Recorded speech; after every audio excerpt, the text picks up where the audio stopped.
안녕하세요. 임영웅의 생각을 분석해보는 승무원쌤 김영숙입니다. 임영웅 씨는 지금 숫자로 임영웅 씨를 표현하는 것은 이제는 그 단계는 넘었다라고 저는 생각을 합니다. 임영웅 씨가 이렇게 모든 것에서 1위를 하는 것은 이유가 있습니다. 숫자가 전부 임영웅 씨에게 그 기적을 일구고 있는 것은 원인이 있기 때문에 그런 결과가 나온 것입니다.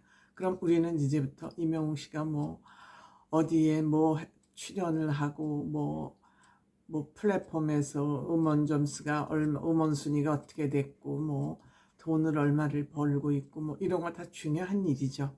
어쨌든 결과물이 중요하긴 하지만 우리는 지금 임영웅 씨를 바라봄에 있어서 왜 어떻게 해서 이러한 결과들이 나오고 있나, 임영웅 씨를 좀 더 깊이 분석해보고 들여다보는 그런 시점이 되어야 되지 않나, 그런 생각을 합니다. 그래서 제가 임영웅 씨 기사와 관련돼서 임영웅 씨를 분석하거나 임영웅 씨를 좀 더 깊이 들여다보는 그런 기사가 올라오면 저는 기사 원문 그대로 여러분들에게 전해드리고 있습니다. 제 생각을 배제하고 여러분들에게 그 내용을 함께 공유해보고 싶어서입니다. 이번에는 시사인이라는 주간지죠, 시사인. 여기서 임영웅은 왜 다른가를 기사를 쓰면서 이 기사의 기반은 평론가들에게 기자가 들어서, 김영환 기자가 들어서 그 들은 얘기를 기자가 정리해서 기사로 올린 겁니다. 그래서 여러분들에게 지금 같이 공유해 보도록 하겠습니다. 임영웅 왜 다른가? 임영웅이라는 스타의 등장은 트롯 팬덤의 저력을 보여주는 계기였다. 비주류로 여겨져 온 트롯 가수가 대중적인 인기를 끌 수 있었던 원인은 무엇일까? 임영웅의 트로트는 무엇이 달랐을까? 역시 원인을 분석하고 있죠. 트로트는 대중적인 인기에도 불구하고 한국 대중음악사에서 그 성과를 충분히 평가받지 못했다. 뽕짝이라는 말에서 보듯 촌스럽고 가벼운 장르로 희화화되었다. 트로트는 탄탄한 음악 팬층을 가진 장르다. 이들이 기사화되고 세력화되지 못했을 뿐이다. 서정민감 대중평론가는 이렇게 말했다. 이 이름이 좀 특이합니다. 임영웅이라는 스타의 등장은 트로트 팬덤의 저력을 보여주는 계기였다. 그뿐만 아니라 2022년 노래방에서 가장 많이 불린 노래가 임영웅이 부른 사랑은 늘 도망가로 조사됐다. 금영 아마 그 노래방 기기에서 뽑은 통계 같습니다. 중장년층 팬을 집결시켰을 뿐 아니라 길거리 노래방 같은 대중적 장소에서도 임영웅의 노래에 주목했다는 점에서 의미가 있다고 평론가들은 말한다. 비주류로 여겨져 온 트롯 가수가 대중적 인기를 끌 수 있었던 원인은 무엇일까? 음악적인 측면에서 임영웅의 트로트는 무엇이 달랐을까? 정덕현 대중문화 평론가는 트롯 가수로서 그가 가진 확장력을 짚는다. 특히 트롯 가수라고 하면 떠오르는 이미지 두 가지는 무게감 있는 기성 가수와 활력 넘치는 신세대 가수. 임영웅은 신세대 가수이면서 무게감 있는 음악을 선보인다. 중장년 세대에게는 격조 높은 트로트를 듣고 있다는 느낌을 준다. 올드하거나 부담스럽다 같은 트로트에 더 씌워진 오해와 편견을 임영웅의 노래가 상당 부분 걷어냈다는 분석이다. 성인 가요의 신파와 통속적 요소를 달가워하지 않는 이들도 있다. 그들도 임영웅 노래는 부담 없이 들을 수 있다는 반응이 나온다.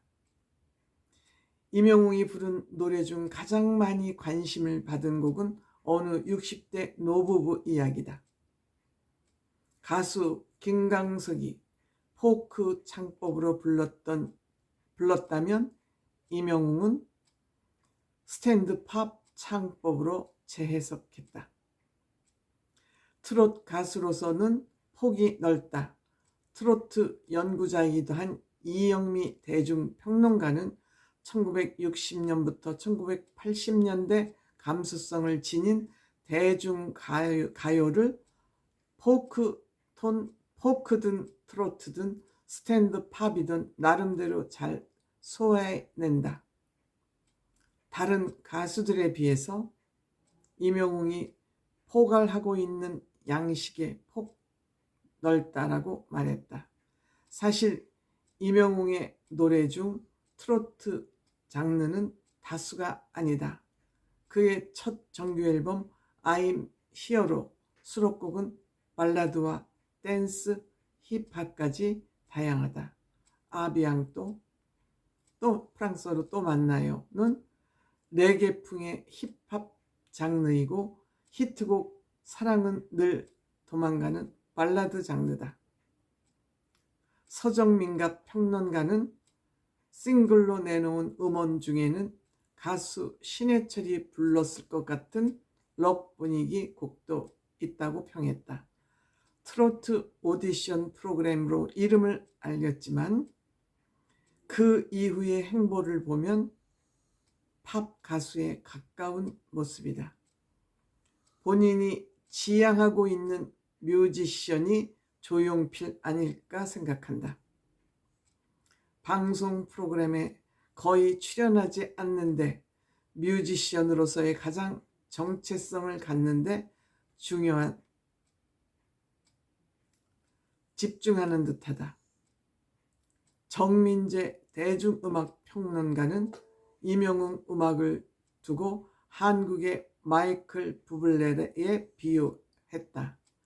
고전 스윙 재즈부터 미국 고전 음악까지 장르를 넘나들며 입지를 키워온 보컬리스트다. 타이틀곡 다시 만날 수 있을까를 보면 어덜트 컨템포러리 팝 음악 스타일이다.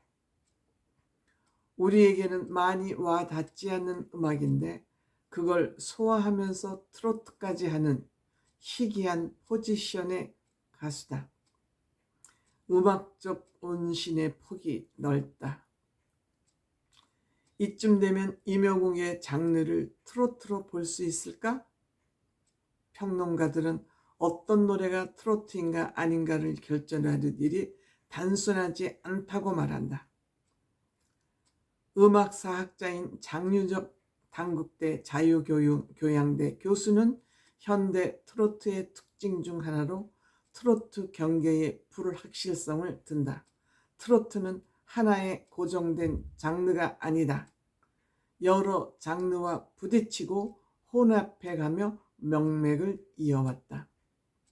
여러 한때 유행했던 꺾기 창법이나 심파적인 세계관이 미스터트롯 출연자들에게 발견하기 어려운 것도 그런 이해다. 미스트롯 우승자인 가수 송가인이 국악과 트롯을 섞어 전통적인 창법을 구사했다면 임영웅은 발라드와 트로트를 섞는다. 데뷔 당시 발라드 가수로 시작한 영향이 컸다. 팬들은 임영웅의 음악 세계를 발로트라는 단어로 조명하기도 한다.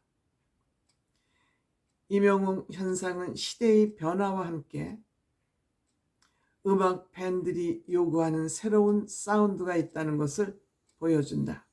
일례로 가수 김연자의 아모르 파티는 트로트 테크노 사운드를 가미했다. 트로트가 시대의 변화에 맞춰간다는 증거다.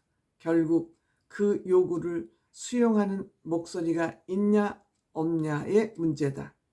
정덕현 평론가는 한 시대에 어울리는 트로트를 불러야 한다.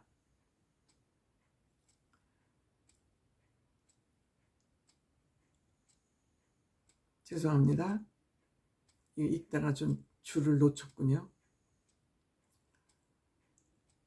이영대 평론가는 트로트를 받아들이게 된 거대한 수용자 집단이 물 위로 떠올랐다는 것을 이해하지 못하면 임영웅 현상을 분석하기 어렵다고 본다.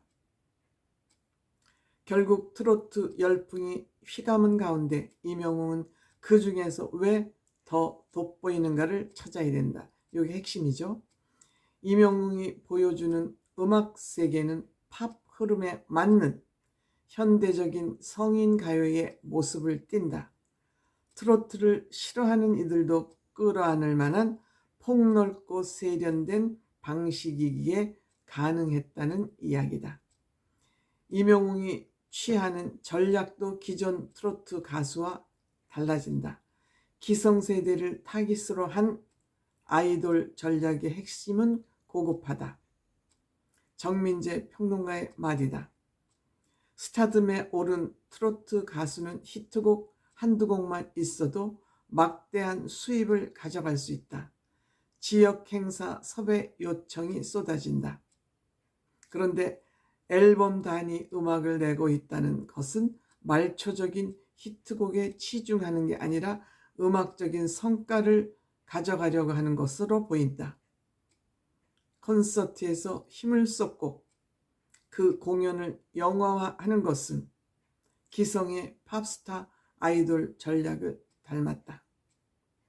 가장 트로트적이지 않은 방식으로 트로트 열풍을 이끈 셈이다.